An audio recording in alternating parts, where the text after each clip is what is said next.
in the late 80s. And the very first tournament I ever went out and was officially a part of the Five Knuckle Bullet team was a tournament out in Cleveland, Ohio. Now, the tournament itself was awesome. That's a story for another day. But I got to tell you, my trip into Cleveland was quite an adventure. I am 18 years old. I get a call on my answering machine that I had met Jerry Roberts. A few tournaments before. We'd fought a couple times, tournaments, got along great, had spent significant time together at a tournament in Philadelphia, or not in Philadelphia, I think we were in Erie. Anyway, we were in Pennsylvania. Spent a significant amount of time hanging out and really enjoyed and liked each other. And he asked me, him and Wally Esper, the captain of the Five Knuckle Bullet team, asked me, can you fight middleweight? And I was like, absolutely. I fought everywhere from middleweight up to heavyweight, could go anywhere. At the time, I'm weighing in at a strap in about 170 pounds. You can imagine 6'4", 170 pounds. I look like a skeleton with a balloon pulled over the top of it.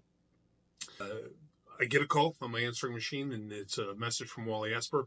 My name's Wally Esper. I'm the coach of the Five Knuckle Bullet team. We are fighting in Washington, D.C. You're fighting the middleweight slot at the Capitol Classics.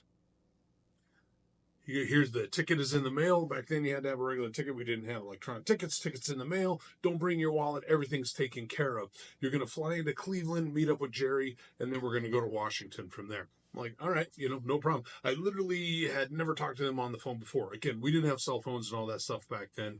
You just kind of, you went with the flow. So anyway, I get my ticket, I get on the plane, I travel out there, and I get to Cleveland International Airport. And I am just sitting there. I get down, I have all my bags, I have everything. I'm sitting out front, I'm waiting. It's like 15 minutes passes, 30 minutes passes, 45 minutes passes. And again, there isn't a phone everywhere. There's no way to really get a hold of Jerry Roberts or Wally or any of those guys. So I'm sitting there, and I'm by myself. I've been there for about an hour or so. And I'm hanging out, and I'm just, thinking to myself, well, if nothing else, I guess I call the wife and I fly back to Denver. All of a sudden, coming around the corner is this blue car that is just flying. One of them old land yachts, one of them old boats, just comes flying around the corner, wheels squealing, everything. I'm like, holy crap, what's that? And again, I am alone. There is no one else outside of the airport waiting at that time. Thing comes screeching up, wheels lock up right in front of me. All of a sudden, this huge dude jumps out. Bald guy, about 300 pounds, big, solid dude. Got a voice like this. Has a goatee on him. He looks like a professional wrestler. In fact, our nickname for Mr. DeCore was the Dark Angel. He looked like that would have been his wrestling name. So he jumps out of the car. He looks over at me, and he ain't real happy. He looks nonplussed. He goes, "Are you Mark Baier?" In my head, I'm going, "Oh, shit. I'm not sure. Maybe." And I'm like, "Yeah." And he goes, "Jerry Roberts sent me to come and get you. Get in the car." Not how's it going, not sorry I'm late, not nothing. I get in the car, and we're driving back to Jerry's school, and the court just keeps kind of looking at me. Just kept giving me kind of one of those. All right. Just like wasn't sure about me at all. We drive in silence. I'm saying nothing. Not radio, nothing. I try to say two words to him. Like, just really didn't have much use for me at all. So we get back to the school. DeCore doesn't say we're at the school, nothing. He just gets out, walks into the school. So I follow him into the school, same as him. And I see Jerry Roberts in there. And oh my God, a face that's somewhat friendly, and Jerry seems to actually like me. We walk in. And come to find out, DeCore was about an hour late because there are two airports in Cleveland. He went to the other one, figured out I wasn't in there, came back to this one. So he's kind of mad about being late. He's kind of mad they didn't go to the right airport. He's kind of mad because he didn't like the cut of my jib. He's just kind of mad. He was not wanting to pick me up at all.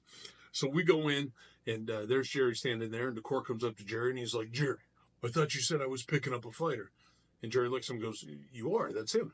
And DeCore looks at Jerry and goes, "Him?" Jerry's like, "Yeah, wait, trust me, he can fight." And DeCore's like, "All right, we'll see." It just gave me nothing.